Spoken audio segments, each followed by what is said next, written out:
La sangre no es solo una herramienta. La sangre de Jesús tiene un nivel muy alto de protección. Por eso tú tienes que tener una revelación de la sangre de Jesús.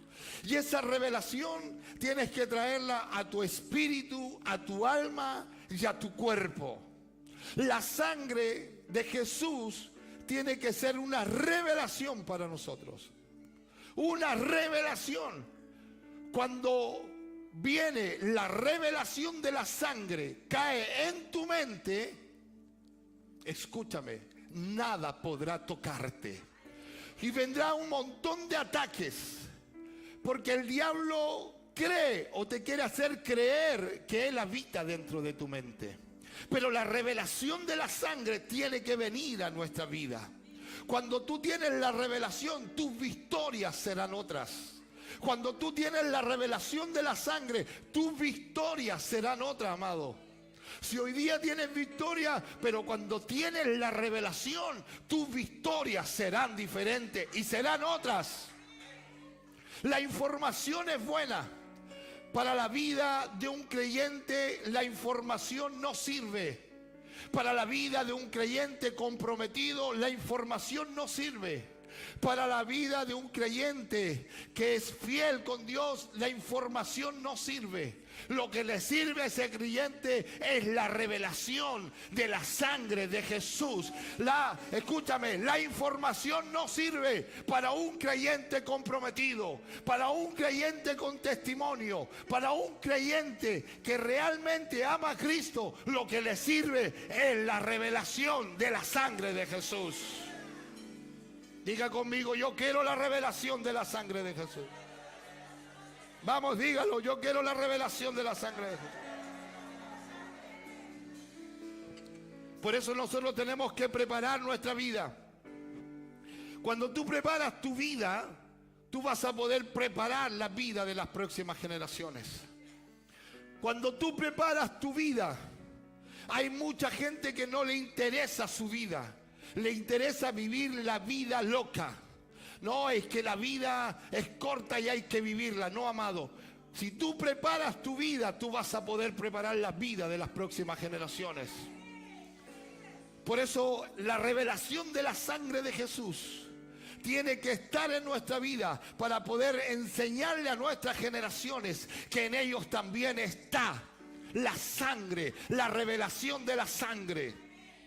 Porque muchos de ustedes, mucha gente no tiene la revelación de la sangre de Jesús y ha pasado su tiempo, ha estado peleando con espíritus de los antepasados, con espíritus que atacaron a tu papá, con espíritus que atacaron a tu abuelo, con espíritus que atacaron a tu bisabuelo, a tu tatarabuelo y a tus generaciones. Todavía estás peleando con esos espíritus, todavía están visitando tu vida. Todavía está parado frente a ti como un gigante. Se paró frente a tus padres, se paró frente a tu antepasado y se está parado frente a ti. Por eso hay que tener una revelación de la sangre. Una revelación de la sangre de Cristo. Hoy tú estás luchando con cosas que no son tuyas.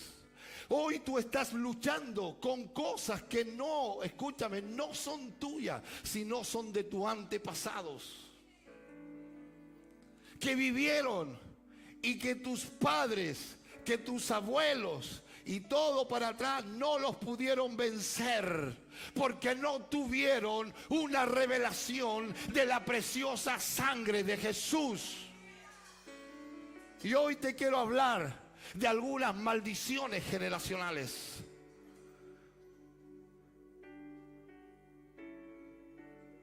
Te quiero hablar de algunas maldiciones que nosotros hemos cargado, pero no son nuestras. No son nuestras. Son espíritus. Son los que persiguen las generaciones. Los que están ocultos. Porque las generaciones pasadas fueron puentes para que pasara este visitante.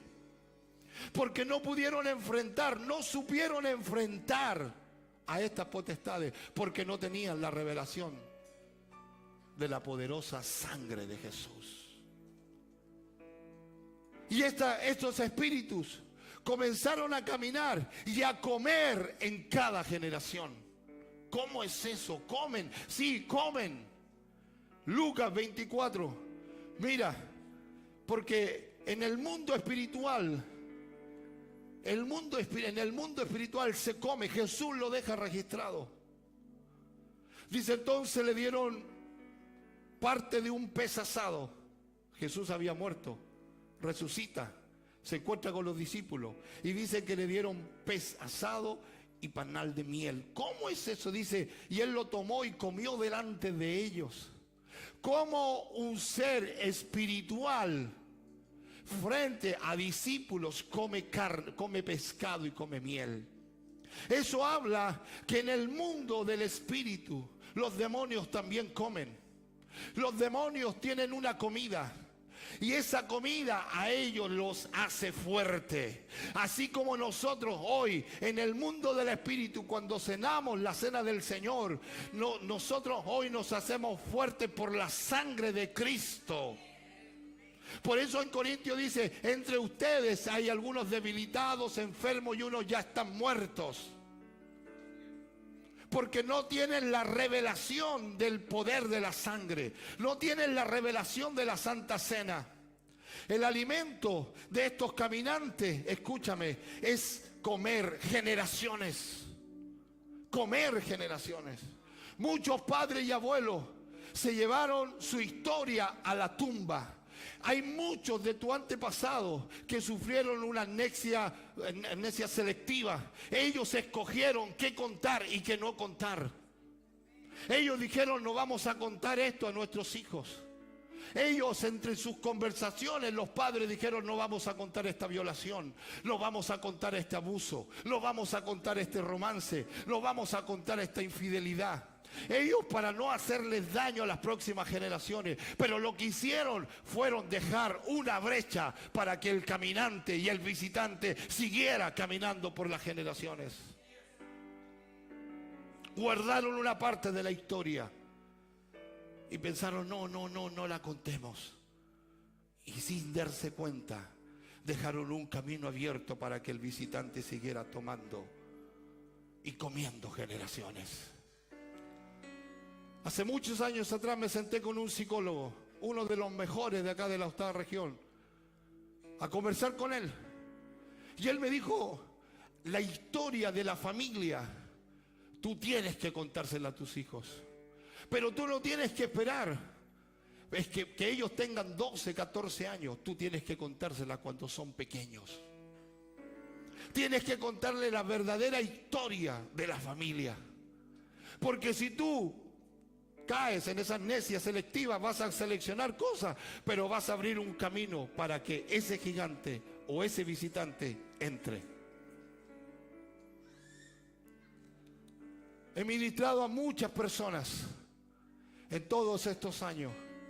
Me he encontrado con jóvenes en droga, en alcohol, en inmoralidad.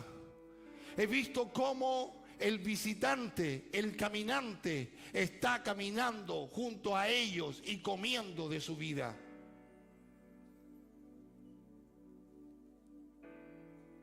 Por eso hay gente que cuando recibe la noticia, o jóvenes, he ministrado tantos jóvenes drogadictos, que cuando converso con ellos, yo les pregunto, yo puedo descubrir dónde está la herida porque el Señor me la revela.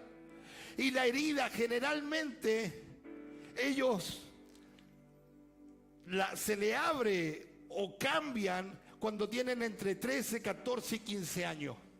Cuando se enteraron que el hombre a quien le dicen padre no era su padre. Nunca fue mi padre, no. Y caen en droga. Tú vieras, si tú supieras las heridas de los jóvenes de drogas, de alcohol. Vas a darte cuenta que entre 12, 13, 14 años, porque se enteraron, porque le contaron, porque vio una historia, o pudo saber una historia pasada que nadie se la contó. Y comienzan a irse por otro camino y se despiertan muchas cosas en su vida.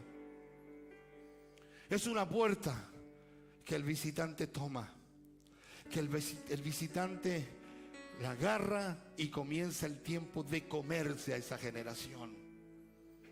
Hay muchos de ustedes que hoy día están peleando con cosas que los padres no pudieron cortar.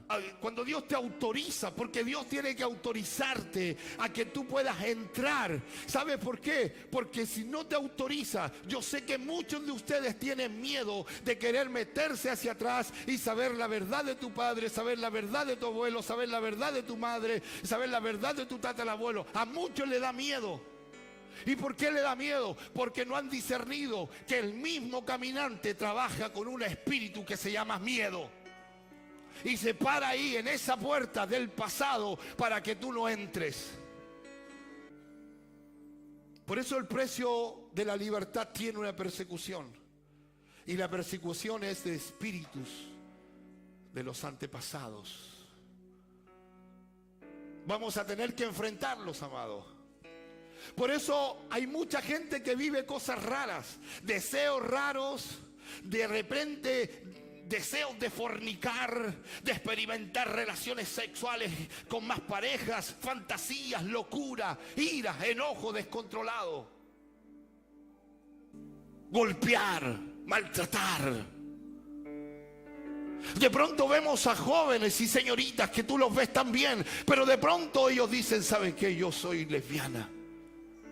Yo soy homosexual. Papá, mamá, ¿pero cómo? ¿Qué pasó? ¿Qué ocurrió? De pronto ves la reacción en una mujer de violencia sobre su esposo, que golpes, que acá. Y tú dices, ¿qué pasó aquí?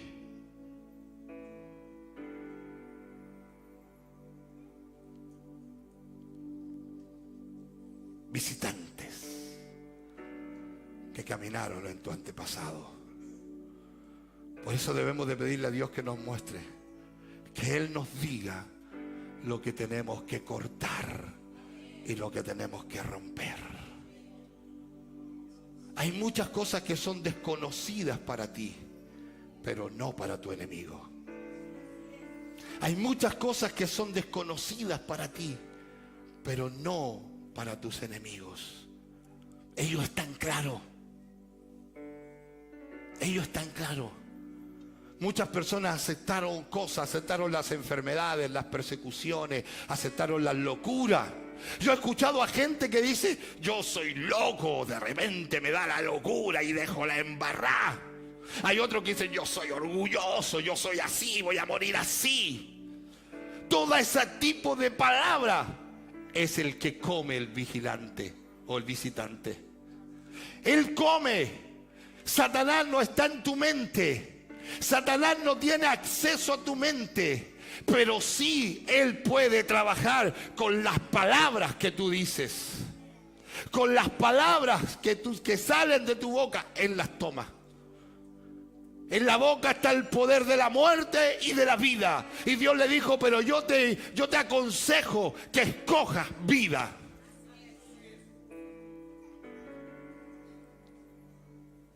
Se acostumbraron muchos a vivir con esas locuras y sin buscar su liberación. A David no lo venció el oso, a David no lo venció el león, a David no lo venció Goliat. Nada lo detuvo. Estuvo en muchas batallas, conquistó. No solo mató a Goliat, sino mató a muchos gigantes más. Pero fue alcanzado en su generación. Fue alcanzado por un visitante que caminó de una manera silenciosa. Y sabe, cuando él descubre a ese visitante, en el Salmo 51, cuando él peca, él hace el Salmo 51 y está quebrantado. Él recibe una revelación. He aquí, en maldad he sido formado y en pecado me concibió mi madre.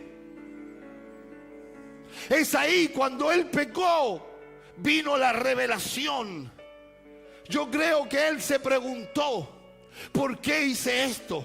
¿Por qué adulteré? ¿Por qué maté al hombre? ¿Por qué maté al esposo de esa mujer? ¿Por qué viví lo que viví? ¿Por qué? ¿Por qué tengo esta locura? ¿Por qué me pasó esto? Y en ese quebranto Dios le dice: en maldad fuiste concebido, en fornicación fuiste concebido. ¿Cuántos nacimos fuera del matrimonio? En maldad, en fornicación. Y Él puede ver su herida. Él puede, y ahí sale un salmo que dice: esconde tu rostro. Él dice, empieza a hablar: Señor, crea en mí, oh Dios, un corazón limpio, renueva un espíritu recto dentro de mí, vuélveme el gozo de tu salvación. No es que te perdió la salvación, sino que el gozo de la salvación. Ese demonio generacional hace un trabajo silencioso, amado. Él tiene paciencia, porque las generaciones, ¿cuánto pueden vivir? Él tiene paciencia. Él camina y mira, y está ahí. La unción no es para que tú la guardes. La unción no es solo para sanar enfermos. La unción, escúchame, no es solo para estar aquí, cantar, adorar y sentir al Señor. La unción que Dios te ha dado, que Dios me ha dado, es para enfrentar también a espíritus del antepasado. Hechos capítulo 10, verso 38. Como Dios ungió con el Espíritu Santo y con poder, dígame, con el Espíritu Santo y con poder a Jesús de Nazaret. Dice: y este anduvo haciendo bienes, sanando a todos los oprimidos por el diablo, a todos los oprimidos, liberando a esa gente. El poder y la unción se sueltan en este versículo. Y recibe poder y unción hoy para enfrentar a esos antepasados, amado. Recibe unción, recibe poder para poder enfrentar a esos espíritus que han visitado tu generación. Cuando se habla de generaciones, pensamos generaciones de 100 y 50, que tienen que tener 100 años. Yo creo que una generación de 20 años puede resolver algo. Por eso oré por los niños, porque una generación de 7 años, 12 años, 14 años puede resolver algo. No tenemos que esperar una generación que tenga 60, 70 años para resolver algo. La edad que tú tienes, tú puedes hoy resolver algo con el poder de la sangre de Jesús. No puedes estar esperando más años. La palabra generación nace de la palabra gen, la palabra que viene y tiene que ver con semilla. En el libro de Génesis, en el original, su nombre es semilla. El libro de Apocalipsis, su original es revelación. El primer libro es una semilla para nosotros. Y semilla porque todo fue creado por Dios, todo fue declarado por Dios. Dios hizo las generaciones, Dios hizo al hombre y a la mujer. Dios preparó una generación para Él. Entonces las generaciones tienen que ver con semilla. Entonces el visitante que come semilla.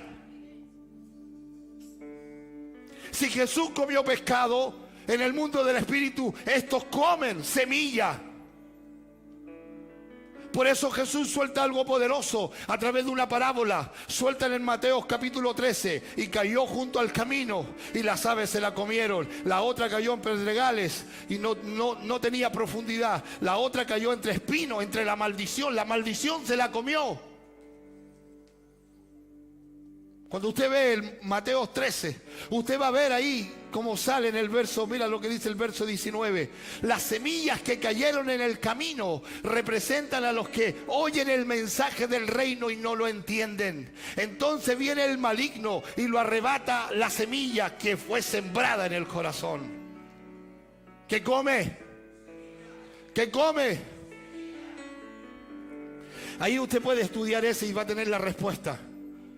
Pero no tenía raíz, dice, sino que es cortada, de corta duración. Pues al venir la aflicción, la persecución, por causa de la palabra, luego tropieza. El visitante te pone un poco de persecución y te come la semilla. el 22 del mismo capítulo Mateo. Y el sembrador entre espinos, dice, fue sembrado entre espinos. La maldición. La maldición se la come. El precio de la libertad. El precio de la libertad, amado, ya fue pagado. Tu libertad ya fue pagada. Tu libertad ya fue pagada, amado. Por eso tú tienes que tener un cambio en la mentalidad. Muchos se acostumbraron, a muchos les enseñaron, a muchas generaciones les enseñaron: aprendan a vivir con sus problemas, aprende a vivir con tus conflictos, aprende a vivir con tu desgracia, aprende a vivir con tu enfermedad. No, yo me niego a vivir con eso, porque el precio de la libertad fue un precio de sangre. Yo me niego a vivir como vivieron mis antepasados. Yo me niego a vivir en fracaso. Yo me niego a vivir en depresión. Yo me niego a vivir en pobreza. Yo me niego a vivir en infidelidad. Hay cosas que nuestra mente no tiene que aceptar, pero algunos ya las aceptaron, porque la generación hoy día tiene que tener una revelación mayor de futuro y mirar a nuestras próximas generaciones libres de nuestro antepasado. Por eso nosotros tenemos que levantarnos y poder cortar y cerrarle el camino a este visitante. El diseño eterno, Jesús pagó su precio. Él pagó por nuestra libertad de salvación, de sanidad y de paz. La ciencia le llama a las enfermedades: este tiene tal enfermedad y la va a tener su hijo, su nieto, su nieto. ¿Cómo se llama eso?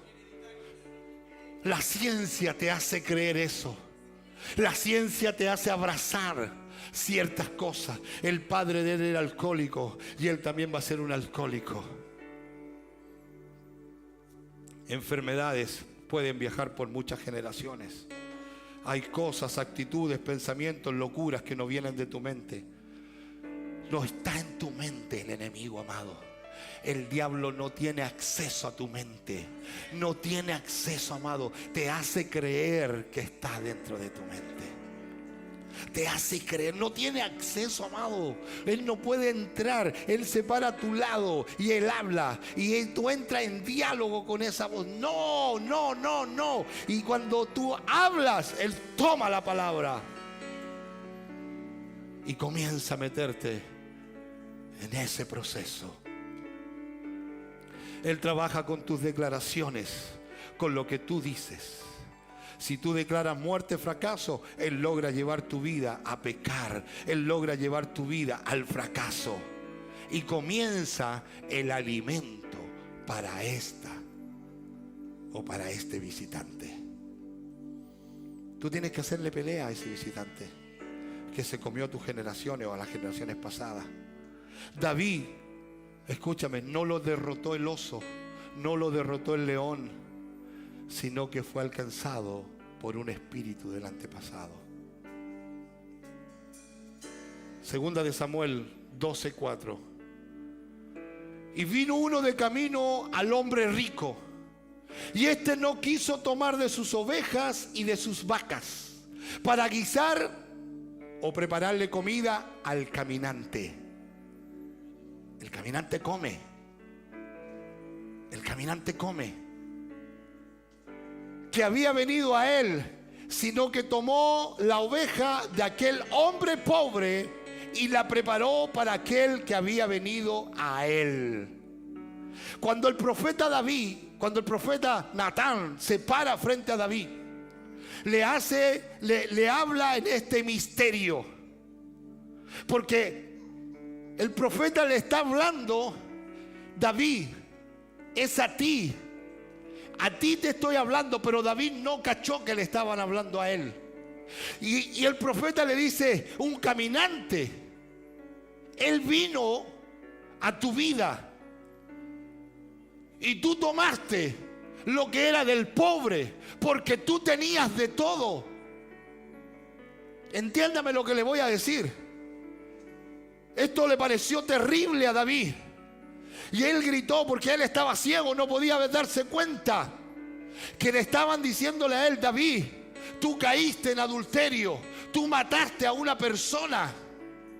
Se te presentó el caminante, se te presentó el visitante de las generaciones pasadas, no lo viste. Porque él estaba ciego. Hay pecados que tú cometes y de repente tú dices, pero ¿por qué hice esto? ¿Por qué hice esta locura? Porque estás ciego. El caminante te puede cegar, bloquear. El caminante representa esos espíritus que viajan de generación tras generación, buscando la forma de destruir la siguiente generación, con los mismos recursos que destruyó a tu padre y abuelo y a las generaciones pasadas. Él no tiene creatividad.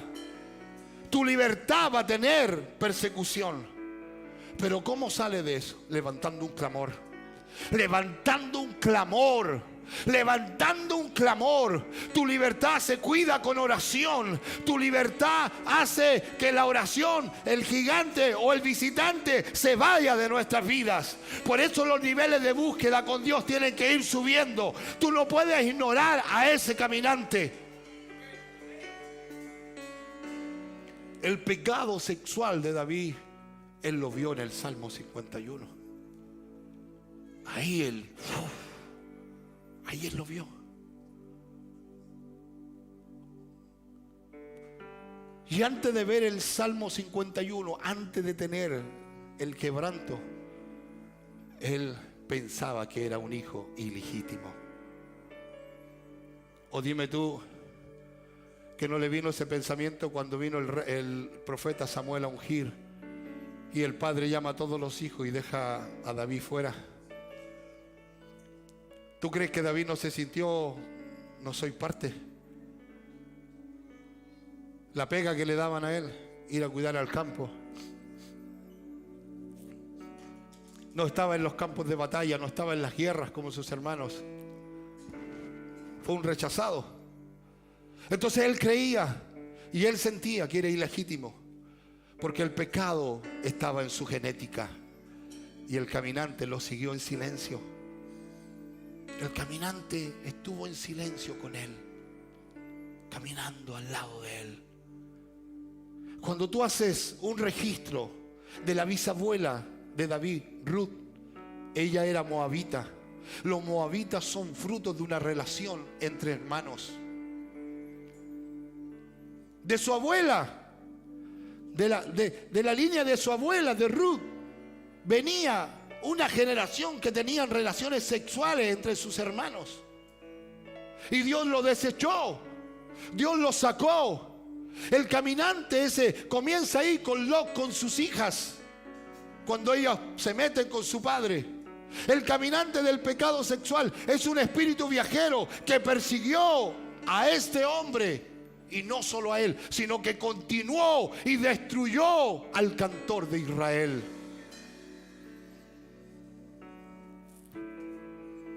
A ese hombre que no lo pudo vencer el oso, a ese hombre que no lo pudo vencer el gigante más poderoso que había en Israel, a ese hombre que no lo pudo vencer ninguno de los gigantes, a ese hombre que conquistó ciudades, lo venció un caminante que tenía que ver con pecado sexual. David se convirtió en un puente para las siguientes generaciones y afectó a sus hijos. Yo te dije que el diablo no puede entrar a su mente. El diablo trabaja con tus palabras. Cuando Natán le está hablando a David, David suelta esta palabra, segunda de Samuel 12:6. Y debe pagar la cordera con 4 tanto, porque hizo tal cosa y no tuvo misericordia. Cuando él dice esta palabra, el gigante o el visitante dice, ¿cuánto? 4. Con 4 se desató un desastre en 4 hijos de David. Amón violó a su hermana Tamar. Absalón se acostó con las concubinas de su padre, practicó la inmoralidad sexual. Adonai traicionó a su padre, convocando a alguno para tomar el reino, y el hijo de Betsabé, que murió a los 7 días. Y no te estoy contando a Salomón, que tenía 1000 mujeres y terminó haciendo templos a dioses paganos. ¿Con cuánto tiene que pagar? Con 4 veces. Trabaja con tus palabras. Por eso Dios me vino a profetizar a través del apóstol. Vas a cuidar lo que dices, lo que sale de tu boca, porque has dicho cosas inconsciente, consciente, no con mala intención, pero hay que cuidar lo que sale de nuestra boca en este último tiempo, porque con lo que hablas, con lo que dices, Él trabaja. 1000 mujeres, el último.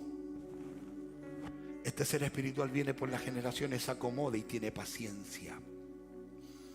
Cuando nosotros no reaccionamos a estos espíritus perseguidores, vamos a tenerlo al lado. Él no tiene apuro. Él no tiene apuro. Él es silencioso. Por eso el ladrón que vino a mi oficina, yo hice todo lo que él hizo en los 4 minutos. Y en la tarde Dios me dice, él hizo esto. Se paró en el descanso de mi escalera, miró por debajo de la puerta, vio que había luz, escuchó acá que estaba Diali, se acercó, escuchó la puerta de conferencia, subió, miró la reja arriba, aquí es imposible, había gente, bajó y en su interior, yo creo, dijo, esta está vacía. La chapa es más simple. Miró, bajó, salió, se paró afuera y dijo, voy por la sala de conferencia. Entró de nuevo, deja el portón abierto, entra, golpea suavecito en la sala de conferencia para ver si realmente había alguien ahí, porque sabía que había alguien a los lados. Cuando él golpea la primera vez, ¡pum!, yo escucho. Y abro la puerta, la escalera estaba con luz apagada. Prendo la luz. ¿Qué haces aquí? Vengo a dejar unos colgantes de una planta que ayer la señorita me compró. Es imposible, ¿cómo entraste aquí? Ay, dijo, de ahí hablamos. Le veo en su rostro. Él baja, cierro, tomo el teléfono, mando un audio, lo miro, no sale por ni un lado. Bajo y revienta la chapa de acá abajo de la puerta de don Gastón. Sale corriendo, no lo quise perseguir nada, porque entendí que todo es profético. Él es silencioso, amado. Camina, no tiene apuro, porque sabe que el final tuyo va a ser destruido.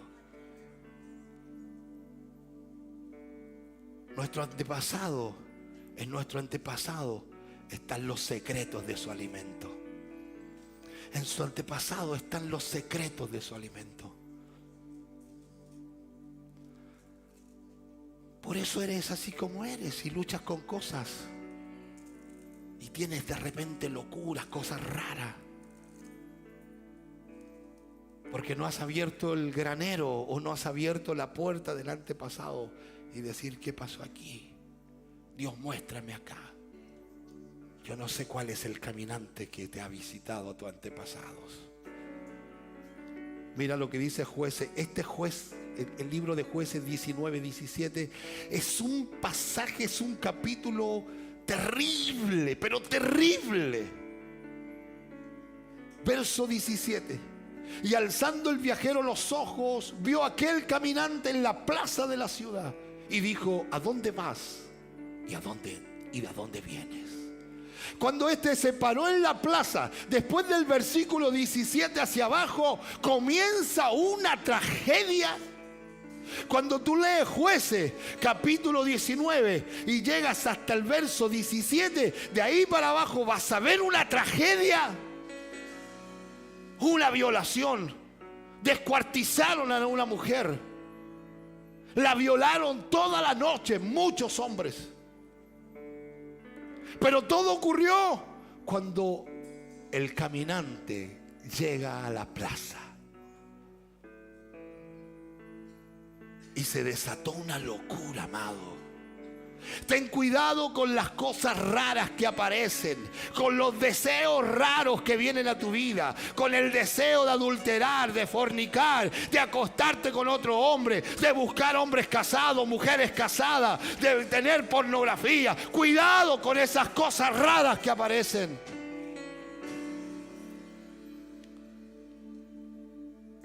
Tu adicción al sexo es porque el caminante está ahí. Proverbios 6:11.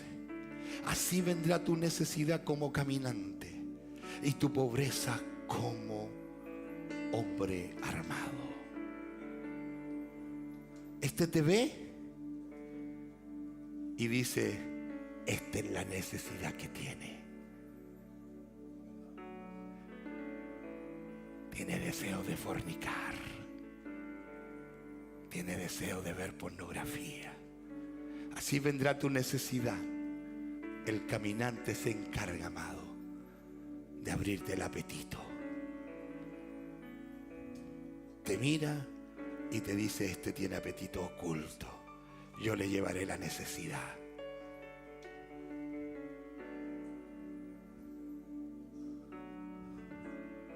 Estos están a punto de divorciarse. Yo les llevo la necesidad. Estos están a punto de querer relacionarse con otro matrimonio y tener relaciones. Los 4 están a punto. Esta está a punto, ya hasta que corta la wincha porque no tiene sexo hace 3 meses.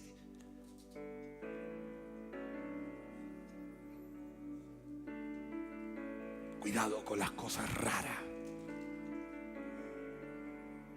Tengo unas ganas de tomarme una botella de whisky. Estás a punto. Tengo unas ganas de pegarle un palmetazo a esta mujer, a este hombre. Él viene con la necesidad, crea el problema, pégale.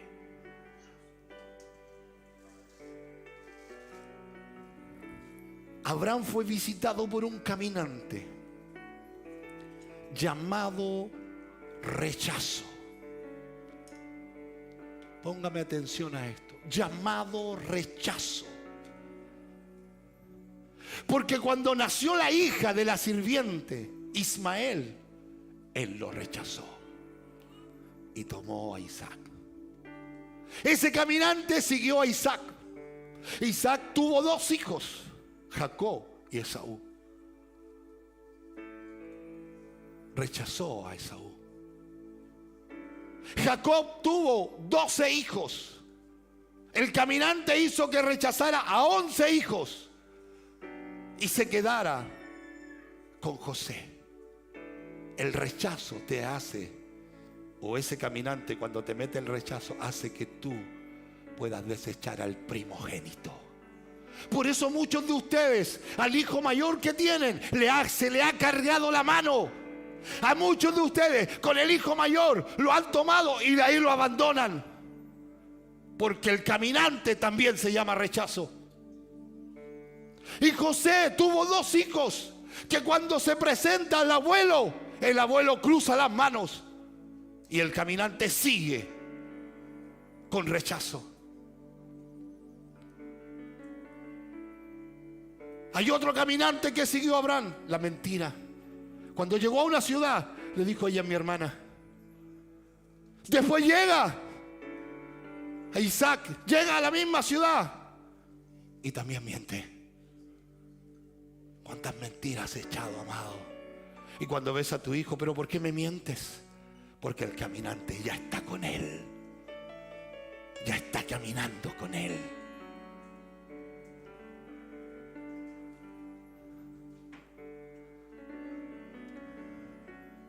Pero te quiero enseñar cómo liberarte.